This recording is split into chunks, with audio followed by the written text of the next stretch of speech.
সবাইকে শুভ নববর্ষ। সেদিন ছিল পহেলা বৈশাখ আর সকাল সকাল আমরা একটা ইনভাইটে চলে গেলাম। নববর্ষ মানেই হচ্ছে দোকানদারদের হালকাতার দিন, সো সেদিন আমাদের ইনভাইট ছিল। এখান থেকে আমরা সচরাচর গোল্ড কিনে থাকি, সেই দোকানদার আমাদেরকে ইনভাইট করেছিল এন্ড সেখানেই আমরা গিয়েছিলাম। তারপরে বাসায় এসে রেডি সেডি হয়ে বের হয়ে গেলাম, কারণ আমরা যাচ্ছি বেড়াতে। আর আমার ছেলে আর তার খালামণি সেম সেম কালার পরেছে পহেলা বৈশাখ পালন করার জন্য। এখানে আমি গরিব থ্রি পিস পরে কোন রকম গরমের জন্য চলে যাচ্ছি। আমরা যাচ্ছি আমার চাচার বাসায় বেড়াতে, সেদিন আমাদের ইনভাইট ছিল সেখানে। সেখান থেকে আমরা সব কাজিনসরা মিলে একসাথে ঘুরতে যাব। আমরা আস্তে আস্তে আমার ছেলে ঘুমিয়ে পড়েছে। তারপর হচ্ছে আপু আমাদেরকে শরবত খেতে দিল। এই গরমে শরবত খেয়ে রিফ্রেশ হয়ে গেলাম। আমার আপু হচ্ছে ডক্টর, সো সে হচ্ছে বাসায় বসে বসে যতটুকু টাইম পাই এইসব ক্রিয়েটিভ কাজ করে। দেন আমরা লাঞ্চ করলাম সবাই একসাথে মিলে। লাঞ্চ করে হচ্ছে আমরা সবাই একসাথে রেডি সেডি হয়ে বের হয়ে যাব ঘোরার জন্য, যেহেতু পহেলা বৈশাখ, সো আমরা যাচ্ছি সবাই মিলে ঘুরতে। এন্ড লোকেশনটা ছিল সাউথ টাউন কেরানীগঞ্জে। এখানে যেহেতু আমাদের জমি আছে না, এখানে আমরা একটা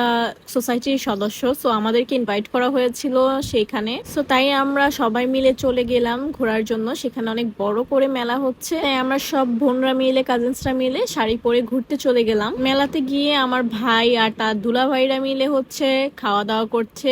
আমরা দৌড় দিয়ে এসে তাদের খাবারে হামলা করে দিলাম যে আমাদেরকে রেখে কেন তোমরা খাচ্ছ।